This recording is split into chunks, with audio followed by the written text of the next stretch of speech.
णमीयोणजिरं वीरम् अनन्तवर्णानदंसन् सहावं वोच्छामिनियं सारं केवली सुध केवली भणिदम। यह नियम सार परमागम है। इसमें चौथा अधिकार व्यवहार चरित्र अधिकार और उसकी गाथा नंबर 61 यह आज से अपनी चल रहा है। पासुगमग्गेण दिवा अवलोकन्तो जुगपमानं हि गच्छै उर्दो समणो इरिया समिधि हवे तस्। इसमें ईरिया समिति का वर्णन है, लेकिन हमें ये ध्यान रखना है कि किसकी ईरिया समिति का? जो नियम संलेखना ले रहे हैं उन श्रमणों की, जो अभी दीक्षा नहीं ले रहे हैं उनकी नहीं। इसलिए इसके स्तर में अर्थ की भिन्नता रहेगी।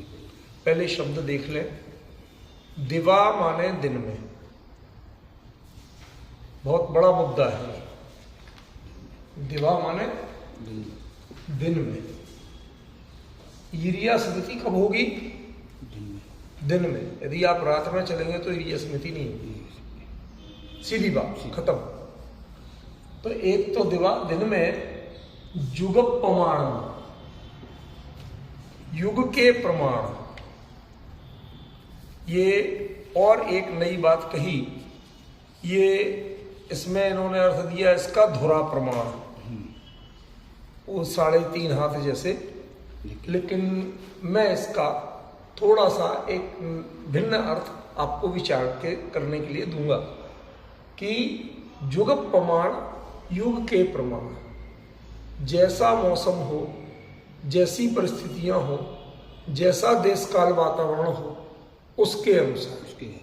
क्योंकि आप यदि खाली दिन में चलना, 3.5 हाथ देख के चलना, अब उनकी अपनी आयु का भी अंतर पड़ता है, ठीक है ना? आयु के अनुसार भी दृष्टि में अंतर पड़ता है कि नहीं पड़ता है? एक बात। दूसरा बड़ा अंतर पड़ता है कि जब मौसम कहीं घने बादलों का हो तो ज्यादा दूर तक उतना क्लियर नहीं होता है। तीसरा, कहीं पर जब ज्यादा कहीं हरियाली की स्थितियां हो तो आपको चलना तो कहाँ है? प्रासुक मार्ग से, जिसमें जीव जंतु नहीं है।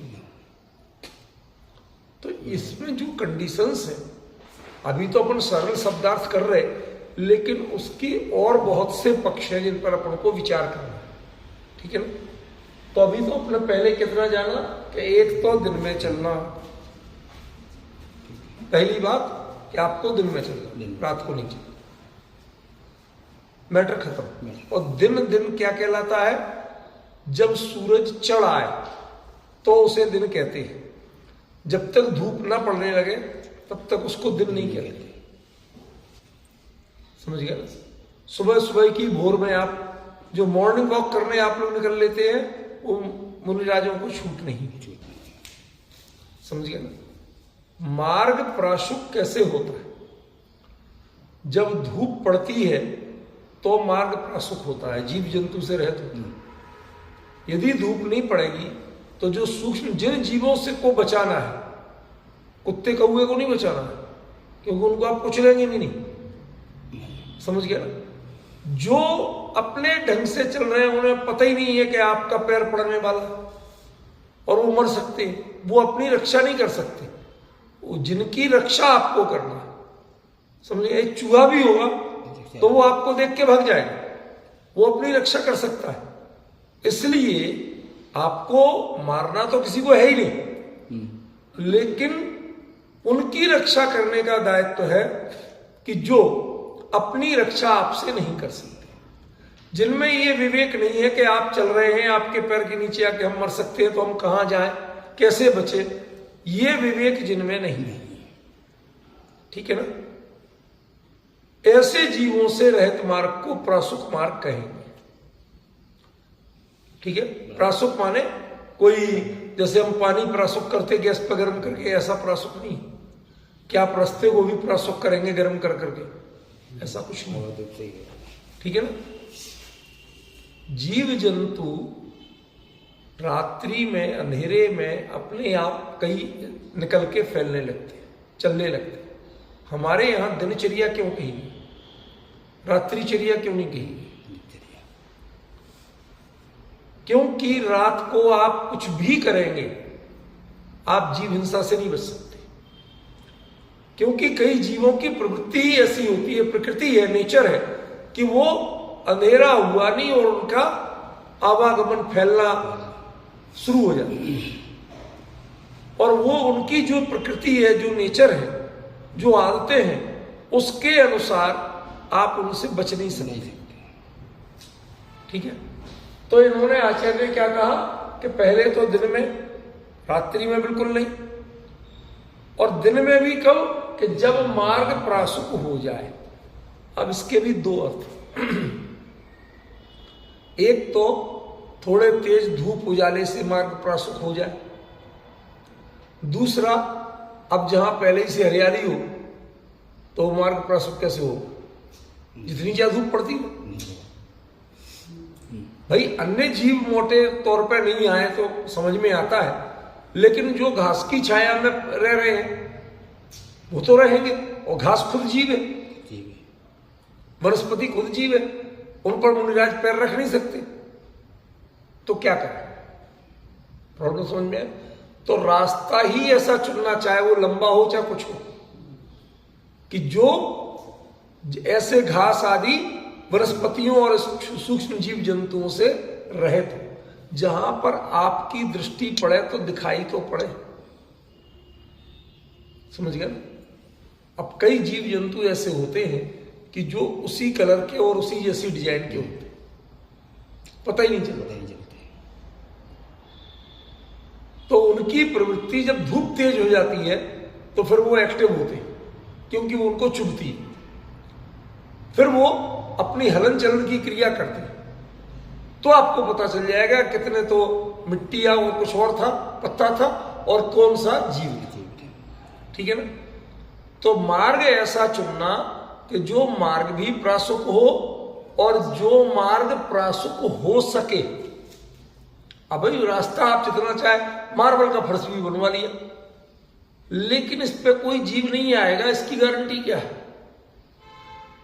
तो आप हरी घास की जगह पत्थर वाला रास्ता चुनो, ये भी एक प्रासुक मार्ग है। और दूसरा, आप ये भी देख के चलो कि जब प्रॉपर धूप हो जाए तब चलना शुरू करो, ताकि वो मार्ग पे से जीव जंतु अपने आप हट जाए। पानी की ओस की बूंद, ये जो ड्यू पड़ जाती है सुबह सुबह, उससे आप बच सके। अभी इसके मैं नेगेटिव या जो कठिन पक्ष है वो आपको बताऊंगा, तो आपका बहुत मन घूमे कि ये क्या चक्कर है। बताऊंगा अभी शांति शब्दार्थ करूंगा। अवलोकंतो देखते हुए, अवलोकंतो माने देखते हुए। कैसे देखते हुए? युग प्रमाणम। अब युग प्रमाण का एक अर्थ तो इन्होंने किया कि भाई वो टेक्निकल टर्मिनोलॉजी उन्होंने दे दी, धुरा प्रमाण।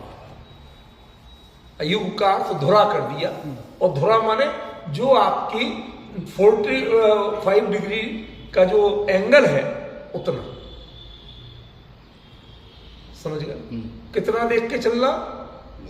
आप सीधे खड़े और वो 45 डिग्री, 90 डिग्री नहीं, सामने नहीं देखा, 45 डिग्री पे देख के चलना, उसको धुरा प्रमाण कहते हैं। और दूसरा युग, आचार्य ने धुरा के लिए धुरा शब्द नहीं दिया कि युग शब्द दिया, इसका मतलब उनका कोई विशेष उद्देश्य है।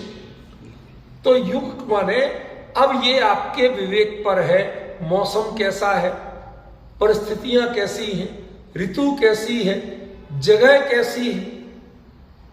कई क्षेत्र ऐसे होते हैं कि जहां पर आसानी से आपको साफ रास्ता मिले ही नहीं। अब चेरापूंजी पहुंच जाओगे तो क्या होगा? वहां तो दिन बारिश रात बारिश। समझ गया?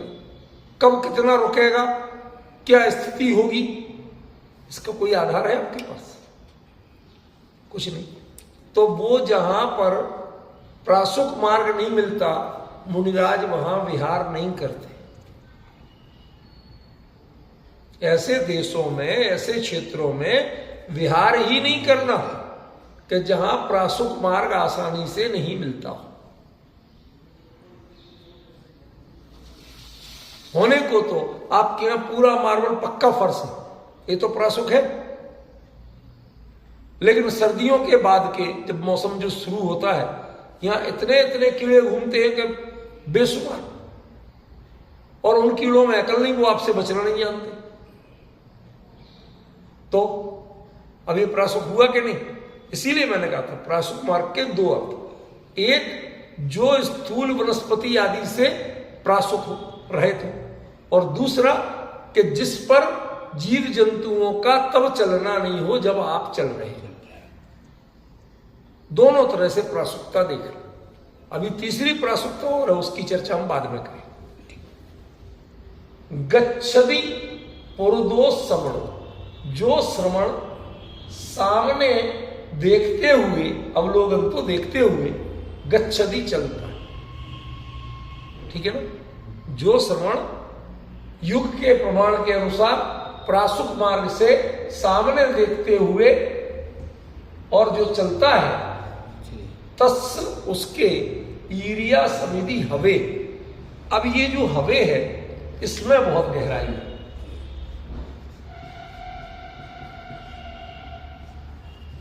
इसमें यहाँ पे गच्छे लिया है, इधर गच्छे दी लिखा है, फर्क है कुछ? वो सब मूल में तो गच्छरी, इसमें गच्छा ही हो जाता है, और न महाराष्ट्रीय प्राकृतवाद के रूप में, ये कुंद कुंद के ओरिजिनल रूप नहीं, गच्छदी, ठीक है। कुंद कुंद लिखते तो गच्छदी ही लिखते। अब मुद्दे की बात देखो, मैंने नीचे क्या लिखा है, हवे और हवदी। नॉर्मली हम कहते हैं कि भाई जो ऐसे चलता है उसे ईरिया समिति होती है, तो हवदी लिखते, हवे नहीं लिखते।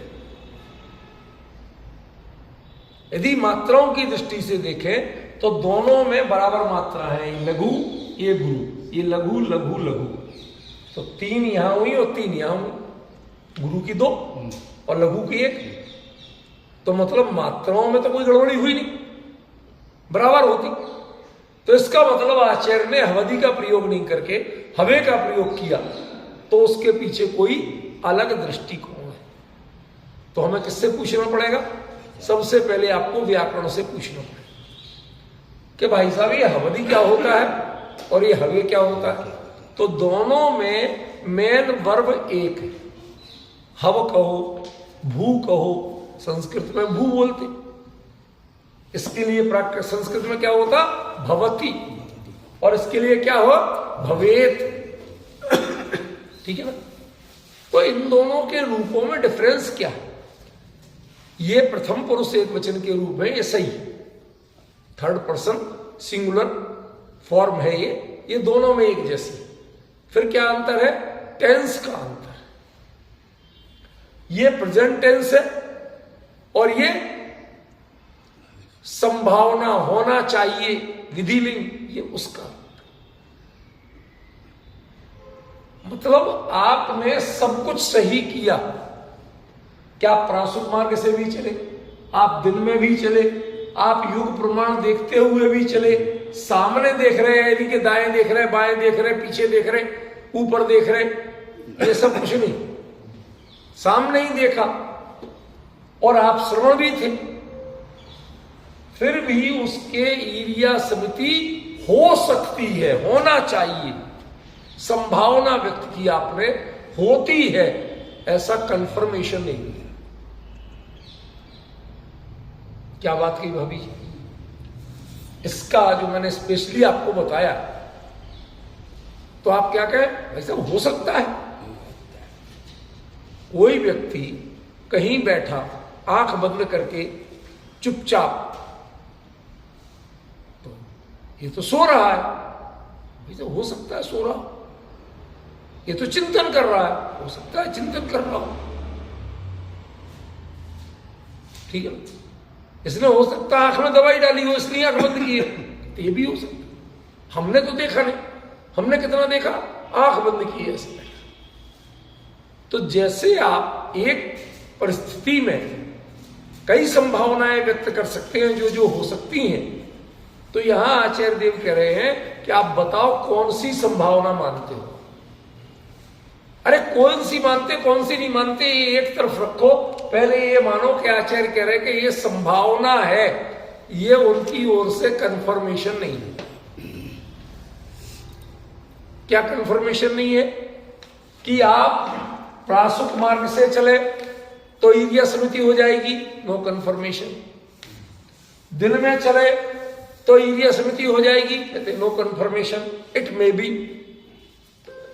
अवलोकन तो जुगप प्रमाणम 49 डिग्री 45 डिग्री देखते हुए चले तो ईर्ष्या समिति हो जाएगी, कहते इट मे बी। फिर कहा सामने देखते हुए चले तो हो जाएगी, दाएं बाएं नहीं देखे, कहते इट मे बी।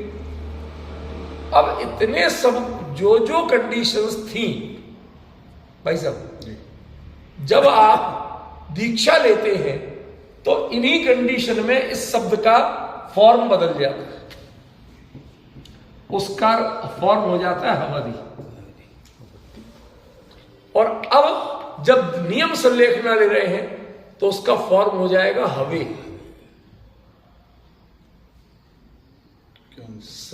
संभावना सूचक, जैसे अपन कहते हैं ना इट मे बी, मैंने 2-3 बार भी बोला।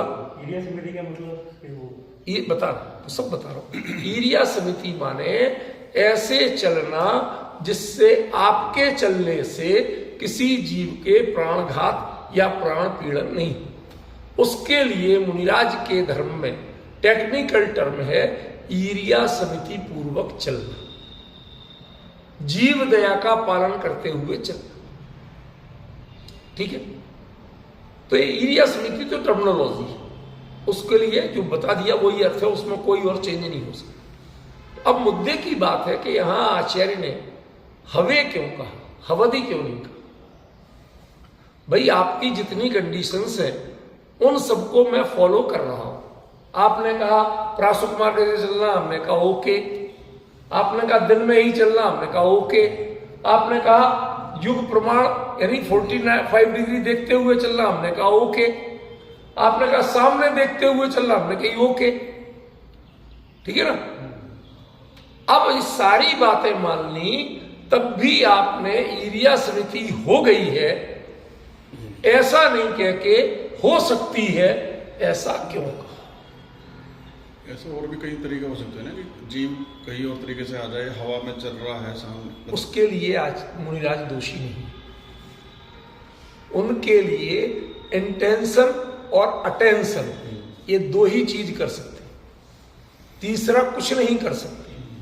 इंटेंशन सही हो, इंटेंशन सही हो भाई, हम तो पूरी सावधानी से चल रहे, और आप अटेंशन में हो, ठीक है ना, उद्देश्य सही है और सावधानी पूर्वक कर रहे हैं, फिर उसके बाद में कोई दोष नहीं माना जाएगा।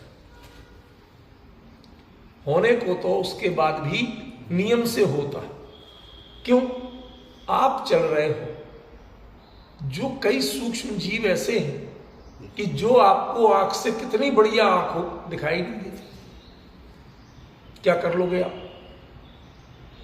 गारंटी से दिखाई नहीं देती।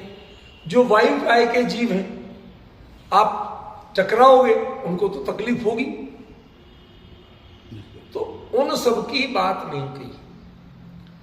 जितना आप आंख से देख के बचा सकते हो तो आप बचा करके, और इन कंडीशन को, दिन में ही चलना, प्रासुक मार्ग से ही चलना, इतनी दूर देख के चलना, सामने ही देखना, दाएं बाएं, इतना करोगे तो जनरली जो दीक्षा लेते हैं तो ये कहते भैया ऐसे करोगे तो तुम्हारे ईर्ष्या समिति हो जाएगी। उसी का नाम ईर्ष्या समिति है। अब सारे जीवन पालते रहे तो वो अनाड़ी तो है नहीं, जो सारे जीवन किया उसे तो वैसे ही अभ्यास हो गया।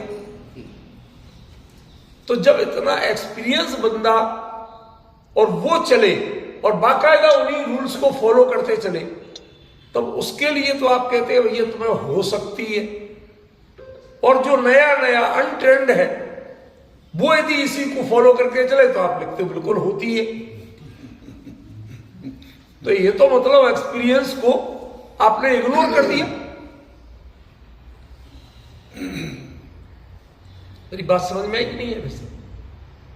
मैंने ये मतलब इसका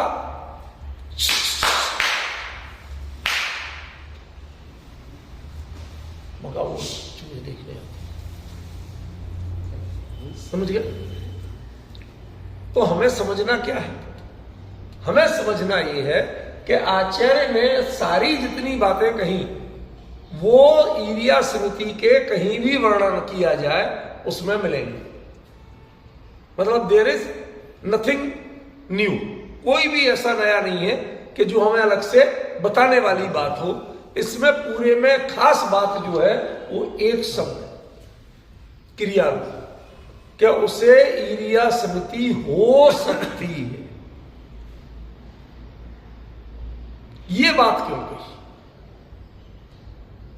जो इतने सालों का एक्सपीरियंस्ड बंदा है उससे हो सकती है, और जो नया नया दीक्षा लिया उसको इतना बता दिया इतना करके चलना, हाँ सब चलेंगे, तो वही तेरे लिए ईरिया समिति हो जाएगी।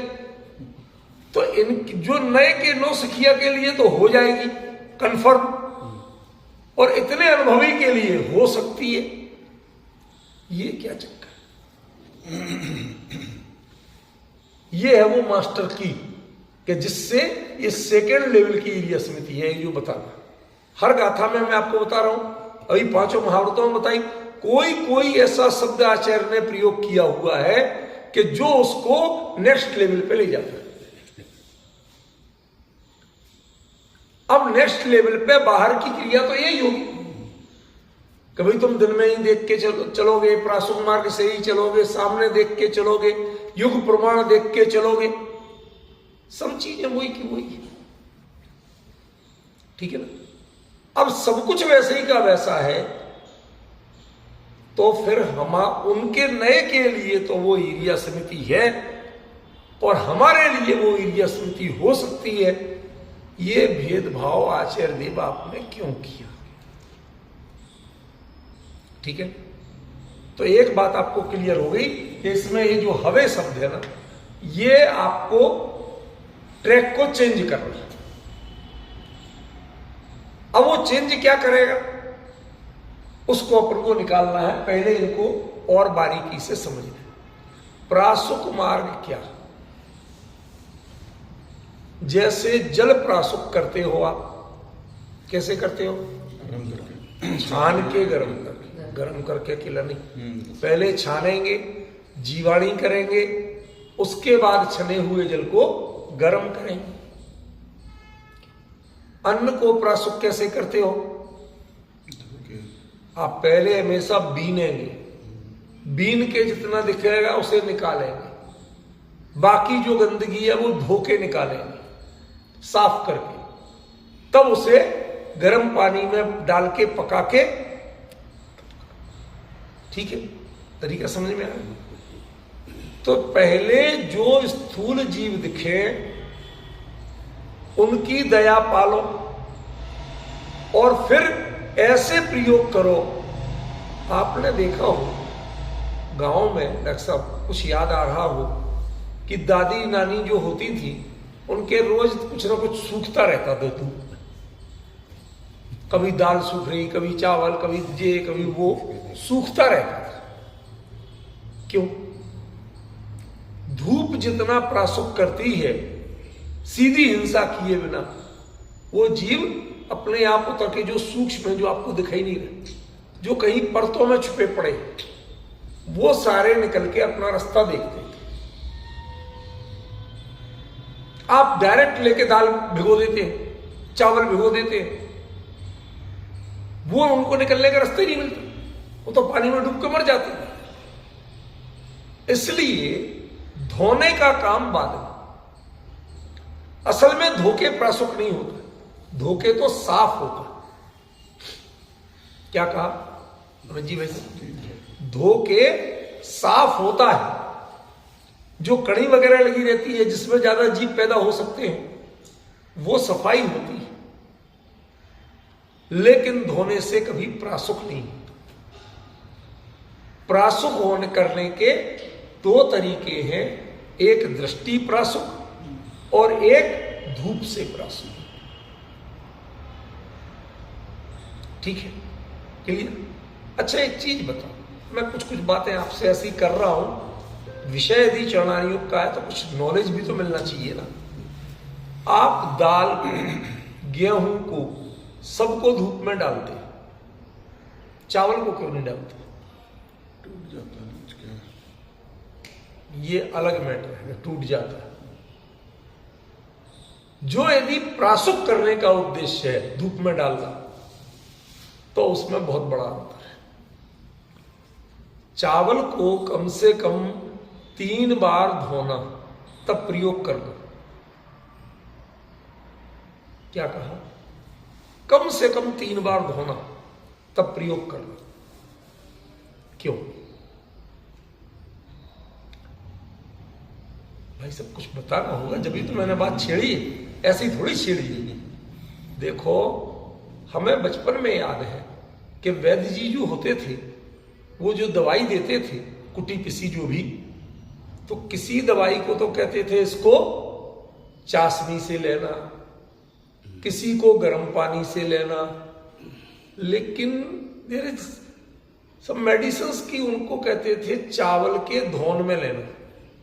माने चावल धो और उसका जो निकले थोड़ा मटमैला सा पानी हल्का फुल्का, उससे ले। ये बहुत समय तक समझ में नहीं आता था कि गंदगी से क्यों दवाई लेने को कहते हैं। एक पॉइंट समझे ना? वो तो साफ हमें गंदा दिखता है, उसको तुम फेंकते हैं और तुम उससे दवाई लेने को कह रहे हैं। डॉक्टर साहब कुछ सोच सकते हैं, आपकी तो लाइन है, थोड़ी मदद मांग रहा हूं आपसे। पर हमारे चावल के पानी से नहीं, आपके यहां नहीं है, लेकिन वैसे आप बाई मेडिकल साइंस कुछ जानते हो कि चावल को यदि आप ताजा ताजा धोएंगे तो उसमें ऐसे क्या तत्व हो सकते हैं जो दवाई के या औषधि के गुण बढ़ा सकते हैं। मैं पॉइंट समझ गया? भाई चीनी से लेना तो वो दवाई कुछ ना कुछ कहीं ना कहीं डिस्टर्बेंस पैदा, आप सिरप देते हैं तो इसीलिए, तो वो कारण हो सकता है। गर्म पानी से देना इमीडिएट इफेक्ट के लिए, ठंडा पानी उतना इफेक्ट नहीं करे, दवाई को घुलाता नहीं है, तो उनके तो अपन को समझ में आ गया कुछ ना कुछ तो यूज है। तो स्टार्च आ सकता है, स्टार्च हमेशा पकने पर बनता है, स्टार्च धोने से नहीं बनता। अब सुनिए, मैं आपको बता रहा हूं, मैंने खाली आप लोगों से पूछने के लिए नहीं किया था, ये तो चर्चा करते हैं, इस बहाने हमें थोड़ी वो चीज याद रहती है। खाली बोलते जाओ तो याद नहीं रहती, इसलिए किया। सुनो ध्यान से, चावल में जो 3 बार धोके ही बनाना, वो पानी निकाल के ही बनाना, चावल में कई ऐसे अति सूक्ष्म जीव होते हैं, अति सूक्ष्म, सूक्ष्म नहीं, अति सूक्ष्म, आपको आंख से वो दिखाई नहीं सकती। उसकी जो कड़ी होती है, बारीक जो लगा होता है, उसमें वो जीव पनपते ही पनपते। ठीक है ना? बहुत बाद में मुझे किसी वैद्य ने बताया, पुराने वैद्य ने, कि भैया तुम लोगों से कहें कि तुम शहद में ले लो, तुम जैनी के दे, हम नहीं लेते।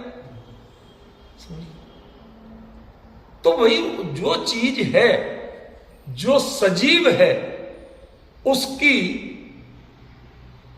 सक्रियता, उसकी उत्पादकता, उसका रिजल्ट वो एक अलग है, और प्योर निर्जीव का अलग है।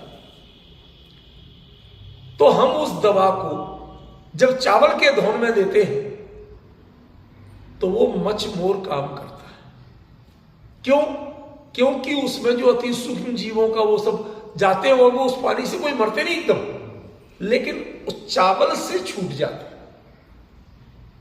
समझ गया?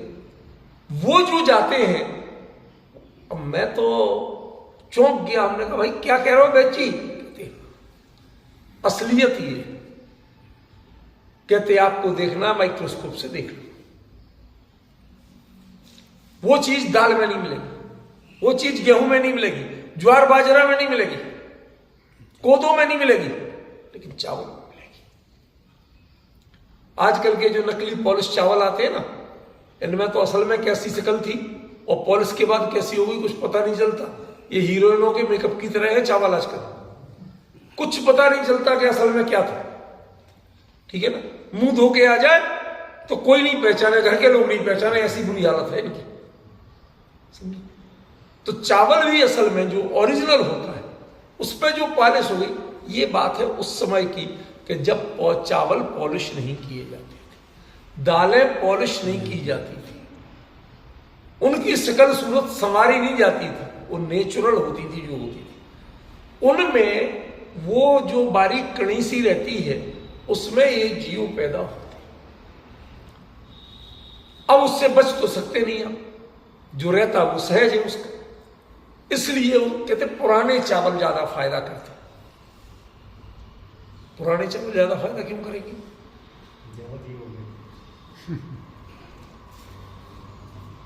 वो जीव इस टाइप के हो, ऐसे नहीं होते हैं स्थूल मांसल, उनकी प्रकृति ऐसी होती है कि वो चावल की क्वालिटी इंप्रूव कर देते हैं, समझ गए? वो उसे बिगाड़ते नहीं है। जो बाकी जीव पड़ते हैं ये तो चावल खा जाएंगे, वो चावल खाते नहीं, वो उसकी क्वालिटी, एक तरह से उन्हें कहना चाहिए वो प्योर प्रोटीन है।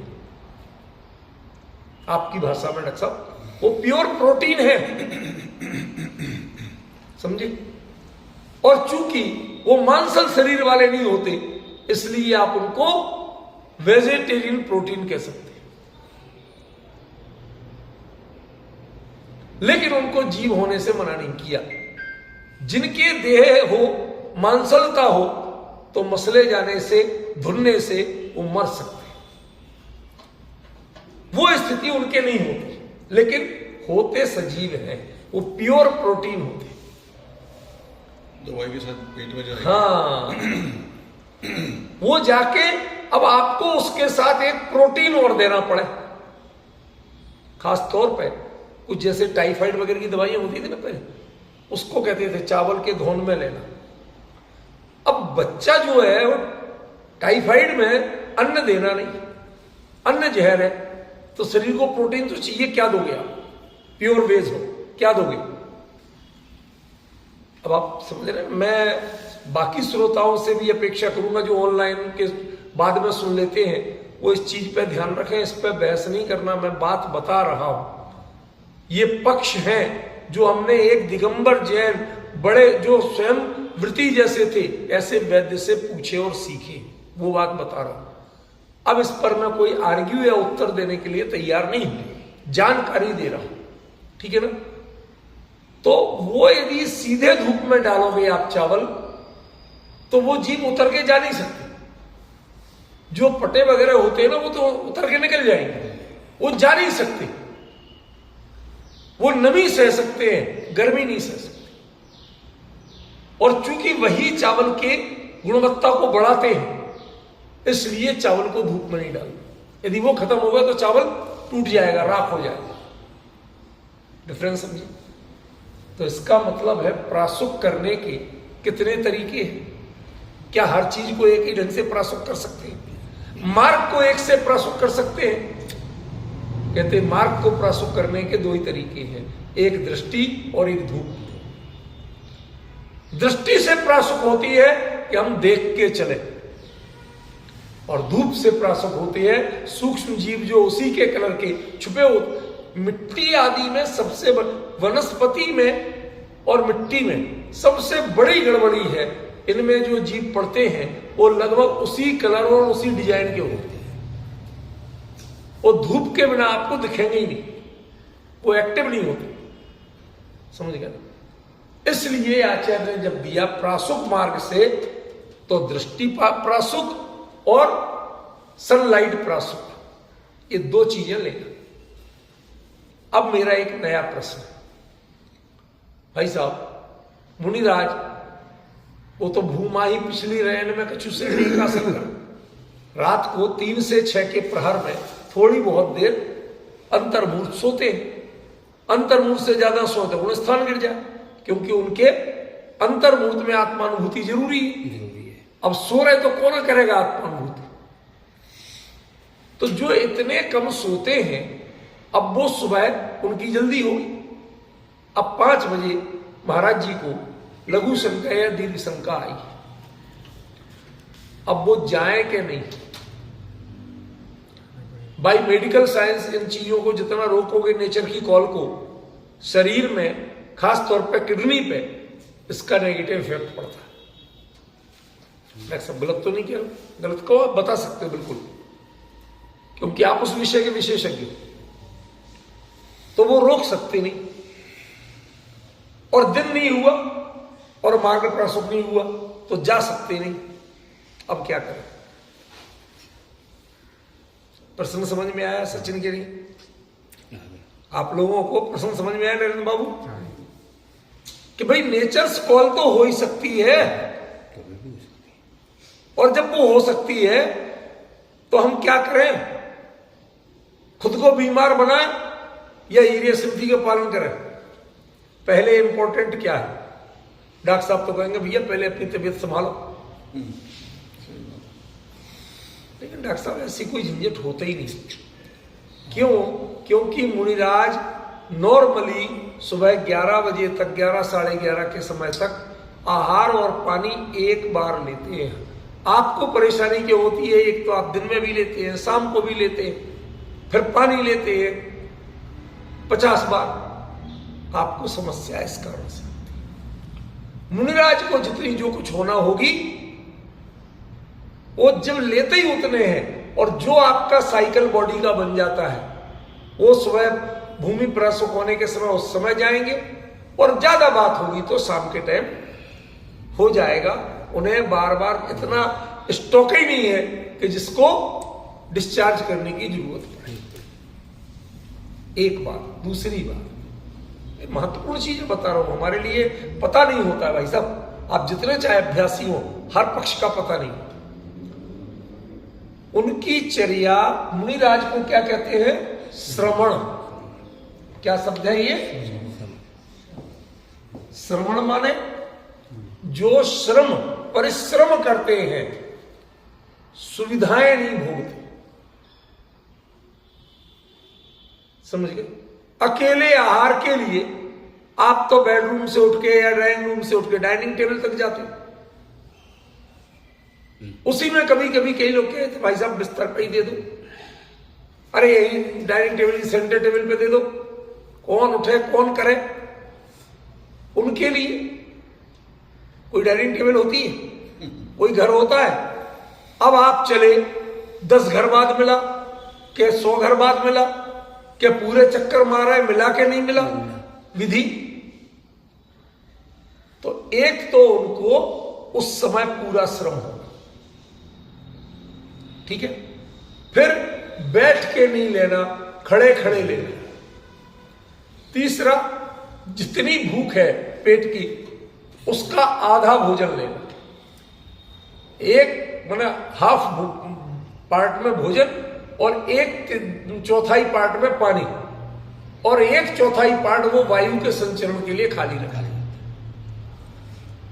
और भोजन जब वो आहार लेते हैं तो नॉर्मली मुनिराज का आहार कम से कम आधा घंटे का होता है। क्यों? ज्यादा खाते हैं जी नहीं, उनको 32 ग्रास अधिकतम लिमिट, 32 निवाले, इससे ज्यादा ले नहीं सकते। एक रोटी के 8 निवाले हैं तो 8 चौको 32, 4 रोटी से ज्यादा मुनिराज ले नहीं सकते। और यदि चावल है तो 1 रोटी कम हो जाएगी, फल है तो 1 रोटी कम हो जाएगी। वो 32 ग्रास से ज्यादा ले नहीं सकते। समझ रहे हैं? तो इसका मतलब क्वांटिटी तो बढ़ा नहीं सकते। और राजसी भोजन लेते नहीं, पूड़ी पकवान हलवा लेते नहीं। क्यों नहीं लेते भाई साहब? इसलिए नहीं लेते कि आपको पानी चाहिए बाद में, वो हीट पैदा करते शरीर में। समझ गया ना? इसलिए वो सब लेते नहीं।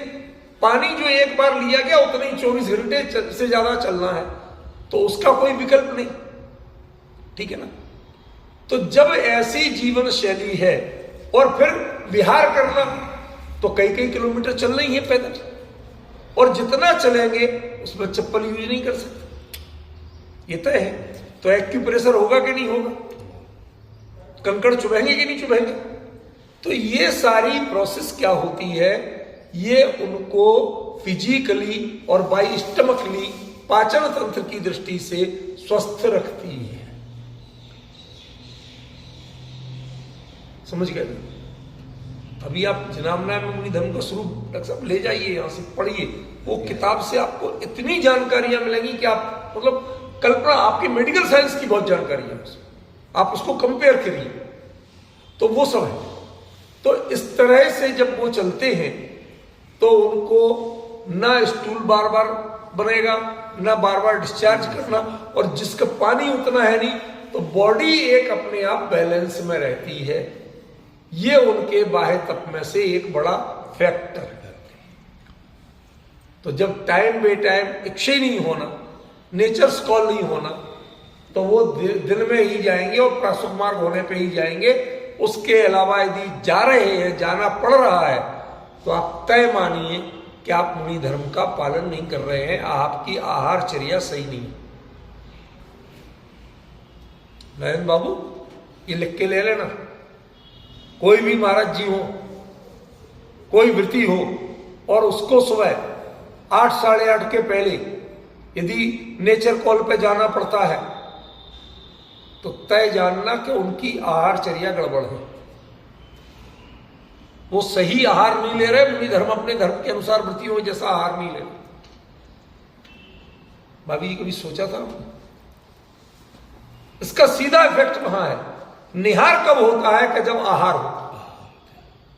आहार यदि प्रदूषित होगा तो निहार में तकलीफ आएगी। हम लोग कहते हैं ना फूड पॉइजनिंग। तो जब तक वो गड़बड़ नहीं होगा तब तक दूसरी विकृतियां कहां से आएंगी, ठीक है। तो वो इस बात का तो पालन मुनिराज के होता ही होता है। इससे पहले उनको कोई नेचर्स कॉल नहीं होती। समझ में आ गया कि नहीं? बोलो, आ गया कि नहीं? अब जो मुनिराज सुबह 5 बजे से विहार करते हैं, अब हमें कुछ कहने की जरूरत है डॉक्टर साहब? नहीं है। जो 5 बजे 6 बजे 7 बजे, अरे जल्दी पहुंचना वहां, ये करना, ये सब नकली, 100% नकली।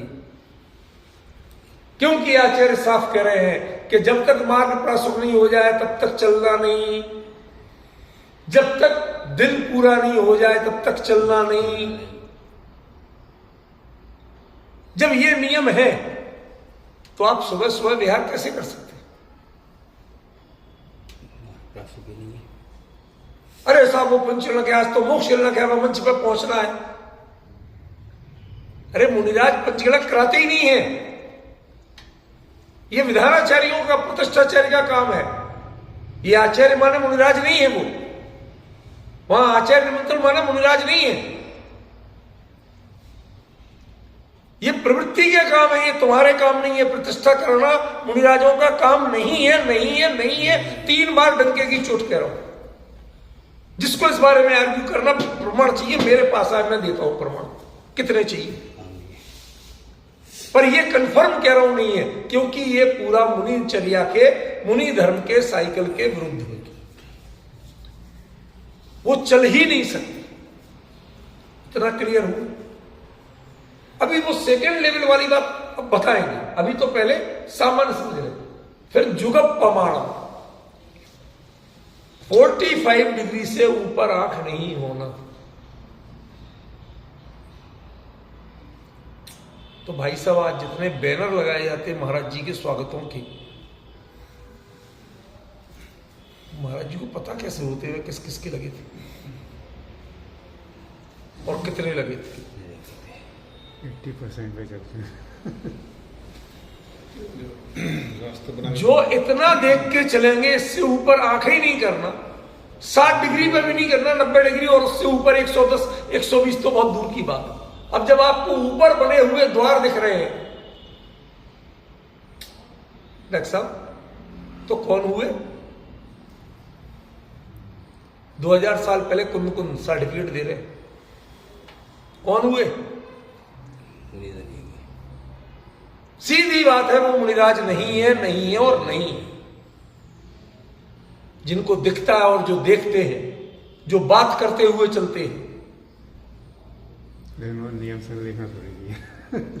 ये नियम संलेखना का तो अर्थ ही नहीं है अभी। पहले नहीं हुए। अभी सामान्य हिरिय समिति वाला अर्थ कर रहा हूं। नियम संलेखना का अर्थ तो हवे शब्द के साथ खुलेगा। ये तो अभी हवदी वाला अर्थ कर रहा हूं श्रीमान। अवधि चल गई। इसके अलावा भी यदि आप पढ़ेंगे कि हिरिय समिति किसे कहते तो यही मिलेंगे उसमें भी। इसलिए बहाने मत करो। इनका काम है सबको बचाना। जैसे मां का काम होता है बाप लड़के की बदतमीजी पे कूटने आता है तो वो अपने पल्लू में छुपाती है। ऐसे ही गलत काम करने वालों को ये पल्लू में छुपाते हैं। मत करिए ऐसे। हम क्रूरता का समर्थन नहीं कर रहे हैं, लेकिन अपराध का संरक्षण भी गलत है। उसका दुष्परिणाम पता क्या होता है? आगे आने वाली पीढ़ी में एक भी आपको साधु नहीं मिलेगा कभी। परंपरा बन जाएगी। उन्होंने देखा ही नहीं जीवन में होता क्या है। जो देखा वही तो करेंगे। आप धर्म को नष्ट करने वाले। भाई साहब, कल एक बड़ी विचित्र घटना हुई। मैं कहीं गया था दूर गाजियाबाद साइड, और वहां से मैंने कैब कर ली। कोई IT professional, engineer proper, software developer, वो ड्राइवर था। मैं वो कहता सैटरडे संडे साहब ये भी चला देता हूं मैं कैब। तो वो चला रहा था। तो मेरे से छूटते ही पूछा, आप जैन साहब, आपसे एक चीज पूछना है छोटी सी, कि जब जैन धर्म से बढ़िया धर्म नहीं है, सबसे ऊंचा आचार विचार है, तो जैनियों की संख्या इतनी घट के हो रही है? नॉन जैन था वो, और मेरे से पूछा। पॉइंट समझे ना? मैंने उत्तर दिया था, हमने उसमें ये सब चीजें शामिल थी। 1.5 घंटे उसकी गाड़ी में बैठा, 1.5 घंटे तक लगातार उसे कई प्रश्न उसने की, हमने उसे समझाए। हमने कहा वो, अरे साहब आजकल आपके महाराज जी की उन्हीं के कारण तो गड़बड़ी हो रही है कि जब गुरु विपरीत आचरण करेगा तो चेले क्या सीखेंगे।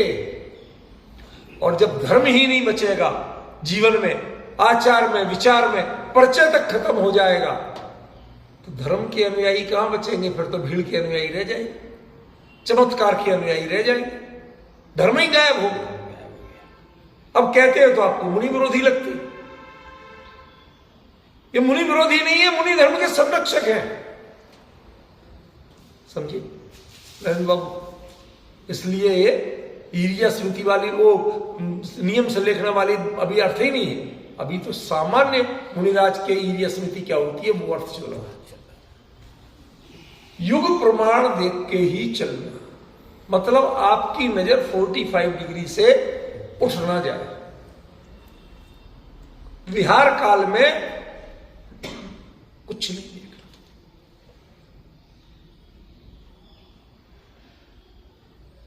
जब नजर उठ गई तो उस समय के जीव को बचाएगा कौन? जब नजर में आएगा जब तो बचाओगे आप, और नजर ही उठ गई तो कैसे बचाओगे? तो एक युग प्रमाण का अर्थ तो ये 45 डिग्री, और दूसरा युग प्रमाण माने मौसम, परिस्थिति, देश काल, वातावरण, इस सबको देखते हुए ही चलना। हर जगह एक ही फॉर्मूला लागू नहीं हो सकता। कहीं सूखा मौसम हो, रेगिस्तान हो, वहां सुबह 7 बजे भरपूर प्रासुक हो सकता है, ठीक है ना? लेकिन चेरा पूंजी में 11 बजे भी प्रासुक हो जाएगा, इसकी गारंटी नहीं। आप डिफरेंस समझिए। तो युग प्रमाण का एक दूसरा पक्ष ये भी, जिसका ध्यान रखना।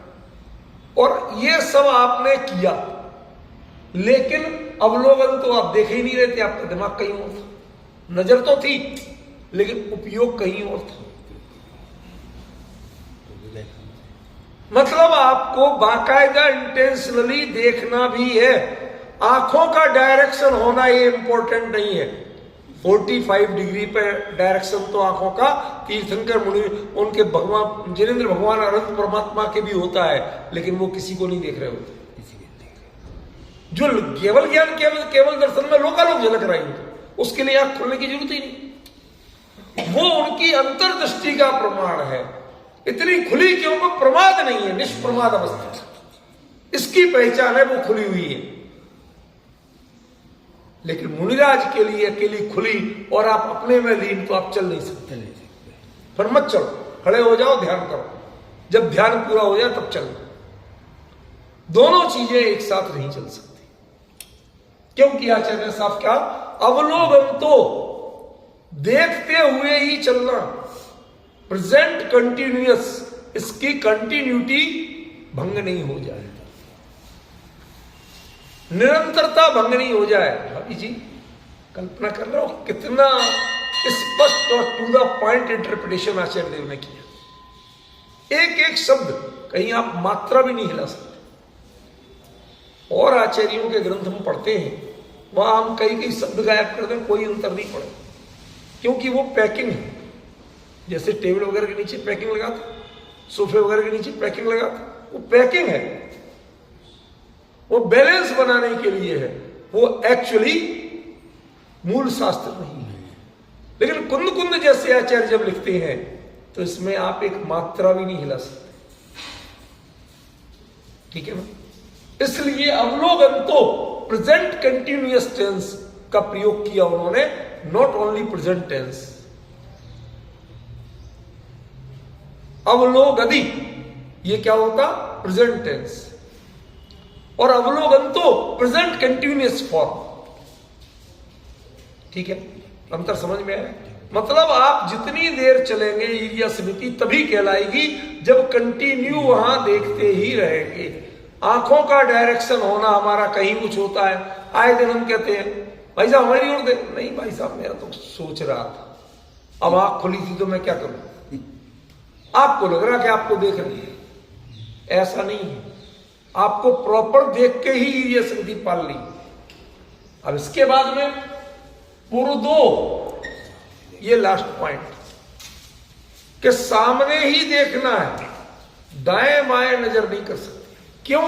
कदम सामने रखना है, ये कदम के अनुसार सामने देखना। यदि आपको मुड़ना है तो आप नजर भी मोड़ेंगे। कदम की सीध रहना चाहिए। दृष्टि जिस जगह पैर रखना है उस जगह को प्रासुक करने वाली होनी चाहिए। पॉइंट समझिए? यदि सामने नहीं देख रहे, बड़े आसान तरीका है। डॉक्टर साहब किसी महाराज जी के साथ बिहार पे चल लो, 5 मिनट चलोगे ना, यदि आप इससे देखोगे तो छोड़ के चले आओ, गारंटी दे रहा हूं। आप कह दोगे महाराज जी ये स्मृति से तो चलती नहीं, क्या करें आपके साथ चल के, काहे के महाराज जी हो। और आज ईर्ष्या स्मृति से चलने वाले शायद कोई मिले। बुरा मत मानना, मैं किसी को नेगेटिव नहीं कह रहा, कोई सर्टिफिकेट नहीं बांट रहा। सर्टिफिकेट तो कुंद कुंद ने दिया हुआ है, आपको तो खाली इससे मिलाना है। कुंद कुंद ने जितने मार्ग बता दिए, उसके बाद तो OMR सीट बचती है, आप कंप्यूटर की तरह उसको जांचोगे, आपको चॉइस नहीं, आंसर उन्होंने पहले भरे हुए हैं। समझ गए? आप ईमानदार कंप्यूटर बन जाइए। अरे पास और फेल कितने होते हैं आप खुद जान जाइए। इसलिए तो कुमकुम का नाम कहीं मिटाने लग गए। करेंगी, जितने नकली लोग होंगे वो करेंगे। एक जगह पढ़ा था कुछ तो किस ऐसे नाम। मैं क्या कह रहा हूं भाई, जिसे प्योर माल पसंद ही नहीं है वो करेंगे, जिसे सस्ता और घटिया माल लेना है वो यही तो करेगा। एक मैं किसी रिश्तेदारी में पहुंचा, दिल्ली में नहीं बाहर की बात, तो शिष्टाचार में जैसे कहा जाता है भाई साहब कुछ काम हो तो बताओ, तो उन्होंने कहा भाई साहब ये खाने पीने का सामान आना है, आप पढ़े लिखे आदमी हो आप ले आओ। ठीक है चला जाता हूं, लेकिन पहले बता दिया मैंने कि मैं ISI और एगमार्क वो दूसरा तो नहीं लेना, खाने पीने की चीजों में वो लगता है। तो इसके बिना की चीज नहीं लाऊंगा। जिसको सरकार ही मानने को तैयार नहीं है कि ये काम की है, मैं नहीं लाऊंगा। उनने तुरंत हमसे लिस्ट छीनी, दूसरे को पकड़ाई, कहते तो लुटवा देंगे हम। अरे सरकार वो देती है, हर चीज बिल्कुल परफेक्ट होती मैं नहीं कह रहा हूं, पर कुछ तो हमें आधार बनाना पड़ेगा। सरकार जब ये देती है तो इसका मतलब उसमें कुछ तो परीक्षण होते हैं कि नहीं होते हैं। तो जब कुंद कुंद ने लिखे हैं जो परीक्षण, वो परीक्षण करोगे तो भी पता चलेगा कि ईरिया समिति के पालक मुनिराज हैं या नहीं। ठीक है। पुरदो, अब एक शब्द बच रहा है जो अलग है, इसको दो अर्थ दृष्टि से प्रयोग करेंगे। समणो, समणो माने मुनिराज भी होता है और समणो माने श्रवणशील भी होता है, जो श्रम करने में बहाना नहीं करते, चलने में जिन्हें कोई बहाना नहीं है, सुविधाएं नहीं भोगते, हाय हाय करके नहीं चलते। अब कितना और है, क्या है, जीव रक्षा के अलावा कहीं दिमाग नहीं ले जाते। आज आप चलो, राजनीति की बातें हो रही हैं, समाज नीति की बातें हो रही हैं, कितनी दूर कितनी पास की बातें हो रही हैं, क्या नहीं होता है ये बताओ। डॉक्टर साहब, ज्ञानियों के वचन पढ़ लोगे ना, उसके बाद आप किसी पर नहीं झुकोगे, अपना लोटा छानोगे और अपने रास्ते जाओगे। आज मार्केट में एक नहीं मिलेगा जो ज्ञानियों के वचन के अनुसार, समझ गए। विश्व में, इंडिया में खाद्य पदार्थों पे सबसे ज्यादा दुर्दशा है भाई साहब। जो बाजार में हरी मटर मिलती ना, वो हरा जहर लगा हुआ है उसको, और कुछ नहीं। अधिकांश चीजों में या फूड सेफ्टी डिपार्टमेंट जनता के हित में काम नहीं करता है, डंके की चोट कह रहा हूं। कोई चेकिंग नहीं है, सिर्फ वो हफ्ता वसूलना जानते हैं और कुछ नहीं करते हैं। वरना खुले बाजार में इतने अपमिश्रण होके चीजें नहीं मिले। सोशल मीडिया पे सबके पता है कैसे कैसे कर रहे हैं मिश्रण, उसके बावजूद आंख बंद करके बैठे हुए अधिकारी। क्षमा करना, हम लोग भी ऐसे ही फूड डिपार्टमेंट के अधिकारी जैसे अपराधी हैं कि जो कुछ नहीं देखते, आंख बंद करके पूछते। यदि वो अपराधी है तो आप भी अपराधी हैं, और यदि इतना कहते हैं तो आप हमें मुनि विरोधी कहने लगते हैं। समझ में आया? मतलब आप मिलावट चलने दो, जहर खिलाने दो और उसका समर्थन करो, और कहीं हो तो अपनी एक्स्ट्रा इनकम करके चले आओ। जितने विद्वान हैं वो वही फूड इंस्पेक्टर हैं। जैसे फूड इंस्पेक्टर रिश्वत लेके चला आता है, ऐसे इन विद्वानों को लिफाफा मिलते हैं और ये महाराज जी की जय बोल के चले आते हैं। सबसे बड़े अपराधी ये हैं जिन्हें सत्य बताना चाहिए, उस सत्य को छुपाते हैं और गलत बात को प्रमाणित करते हैं। मैं तो कर्तव्य समझता हूं कि भाई एक अकेला सही, लेकिन कोई तो कहे। ये कुंद कुंद ने अपने समय में दायित्व लिया था। उन्होंने कहा था हम सत्य ही बोलेंगे, सच के सिवा कुछ नहीं कहेंगे। ये झूठी कस्में नहीं खाई थी। उन्होंने अपने शास्त्रों में जो लिखा वो सच लिखा, झूठी बातें नहीं लिखी। ठीक है ना?